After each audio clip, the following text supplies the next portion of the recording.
c'est cela la réalité. Mais puisque votre ligne de défense, c'est sur le complot, franchement, je laisse le tribunal l'apprécier. Je ne suis pas là. Vous avez soutenu à cette barre que vous avez eu accès au stade en triomphe. Alors que l'organisation était prévue, la manifestation était prévue à l'esplanade du stade. Vous ne pensez pas vous-même avoir violé le programme que vous avez tracé? Une autre question.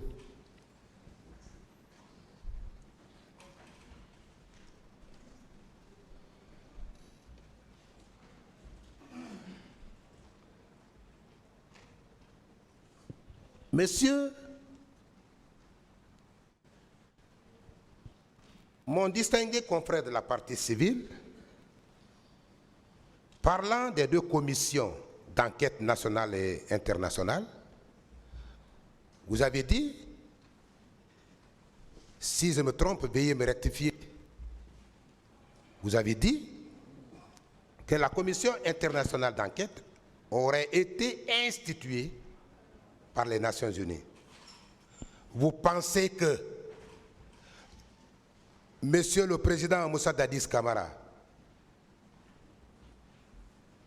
qui avait déjà créé la Commission nationale indépendante d'enquête et qui a aussi fait appel à la création de la Commission internationale d'enquête, n'eût été son accord, bien sûr, cette commission indépendante internationale serait instituée? Maître. Si c'est ça votre pensée. C'est votre question? Oui, bien sûr. Maître, je vais vous dire que après les événements du 28 septembre, il y avait eu déjà des condamnations, il y avait eu déjà des sanctions contre le CNDD, contre les membres du gouvernement. Le CNDD savait déjà que l'ampleur des crimes était connue de la communauté internationale. Les Nations Unies étaient déjà au courant de ce qui s'était passé. C'est bien Ban Ki-moon qui a saisi le Conseil de sécurité en sa capacité de secrétaire général des Nations Unies, ce que lui confère la charte de l'Organisation des Nations Unies. Et c'est sur la base de cette requête que le Conseil a autorisé l'envoi de la Commission internationale d'enquête, présidée par un ancien président de la Cour internationale de justice de La Haye. Et que cette commission nationale qui a été installée et autres, dont a parlé la commission, parce que c'est quand ils sont arrivés ici qu'ils ont dit qu'on leur a dit que cette commission avait été créée. Elle a été créée pour parer justement, pour éviter que la communauté internationale ne s'intéresse à cette question. C'était une stratégie qu'ils avaient développée, mais ça ne pouvait pas marcher.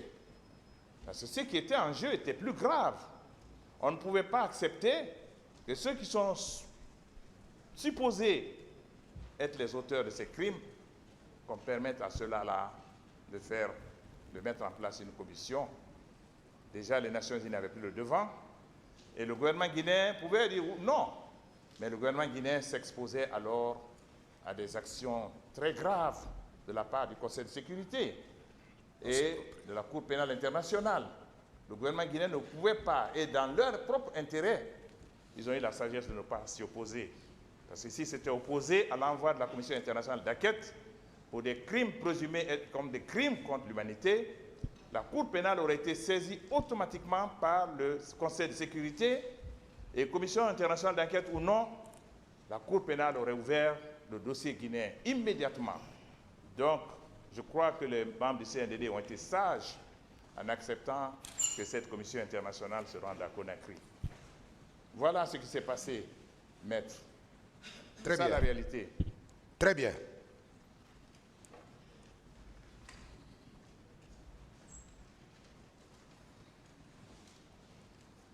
Vous avez également dit à cette barre, répondant à une des questions d'un de mes confrères de la partie civile, que le gouvernement auquel vous avez appartenu n'avait pas la volonté d'organiser le procès qui se tient maintenant par devant ce tribunal criminel. Vous l'avez dit. Est-ce que vous savez pourquoi? Est-ce que vous savez pourquoi le gouvernement auquel vous avez appartenu, vous, M. François Nocénifal, présidé par M. Alpha Condé, ce gouvernement a refusé d'organiser le procès qui se tient maintenant? Vous savez pourquoi? Est-ce que vous savez pourquoi? Laissez-le répondre. Quand vous posez une seule fois la question, laissez-le répondre. Vous répondez souvent à vos propres questions, malheureusement. Et honnêtement, je vous dis que ce n'est pas le gouvernement qui n'avait pas la volonté. Si on avait sondé les membres du gouvernement, je suis sûr que 90% auraient été en faveur de l'organisation du procès. Nous sommes dans un régime présidentiel et que ce genre de décisions, ces décisions sont prises au plus haut niveau. Je l'ai dit clairement l'autre jour que le président de la République de l'époque n'avait pas la volonté politique d'organiser ce procès. Les ministres qui se sont succédés ici, certains voulaient le faire, même le premier qui était à ce poste, qui était d'ailleurs très proche du président à l'époque, était en faveur. Et c'est d'ailleurs lui qui avait demandé, c'est par lui qu'on est passé pour demander à la Cour pénale internationale que la complémentarité puisse nous permettre d'organiser le procès ici. Donc la stratégie, c'était de retirer le dossier entre les mains de la CPI et de dire que nous, on allait l'organiser, sachant bien qu'on ne voulait pas l'organiser. Je ne porte aucune responsabilité dans cette décision. Je me suis opposé à cette décision. Quelqu'un qui est en faveur de cette décision ne fait pas de déclarations publiques, ne publie pas un livre pour parler de ces crimes. C'était pour dire que je n'étais pas d'accord. Moi, je voulais la justice. Et ce que j'ai écrit publiquement, j'ai réclamé la justice. Certes que je n'ai pas été entendu, puisque je n'étais pas le président de la République. Si j'étais le président de la République, après les élections de 2010, je crois qu'une de mes premières actions, dans le cadre de la réconciliation nationale, dans le cadre de la restauration de l'état de droit en Guinée, j'aurais organisé le procès dans le courant de l'année 2011. Et ça, je peux vous l'assurer. Malheureusement, je n'étais pas le président. Voilà. Oui, malheureusement, vous n'avez pas répondu à ma question. Malheureusement. Parce que moi, j'ai voulu savoir si vous savez pourquoi ça n'a pas été organisé sous votre régime. Faites venir M. Alpha Condé.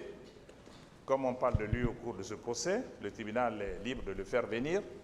Et en ce moment, le tribunal lui posera la question pourquoi il n'a pas organisé ce procès. Mais moi, je sais qu'il ne voulait pas organiser ce procès. Moi, je le sais. Voilà. Et je me limite à cela, maître. Voilà, je vous comprends.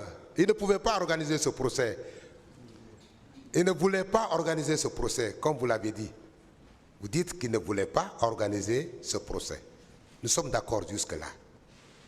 C'est à cause de votre implication, oui ou non, à cause de votre implication dans les événements du 28 septembre, que vous avez initié à travers votre complot, oui ou non?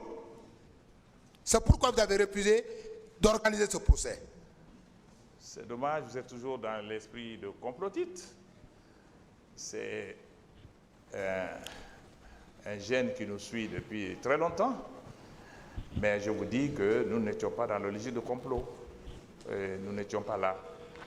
Et je le dis encore une fois, que si ça ne dépendait que de moi, on aurait organisé ce procès. Et moi, j'ai réclamé ce procès publiquement, plusieurs fois, même étant membre du gouvernement. Qu'est-ce que je pouvais faire de mieux? Dites-moi. Je l'ai dit et je l'assume et je continue à le dire. Je ne peux pas connaître les raisons. Demandez à M. Alpha Condé. Mais c'est vous qui le dites. Vous parlez de complot. Je ne veux pas commenter l'histoire de complot. C'est votre responsabilité.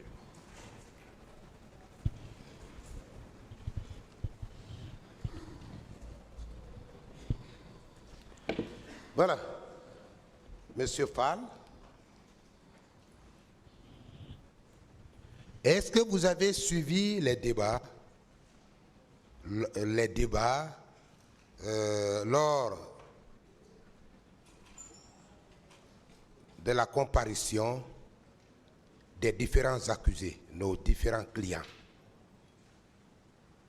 par devant ce tribunal. Est-ce que vous avez suivi les débats? Je suivais quelques séquences. Très bien. Pas le tout. Très bien. Est-ce que vous avez effectivement écouté commandant Toumba Diakité? Qu'a-t-il dit? Comment? Qu'est-ce qu'il a dit? Je ne sais pas. J'ai suivi quelques séquences, mais je ne sais pas à quoi vous faites allusion. Il a soutenu à cette barre, pour votre information, qu'il n'a reçu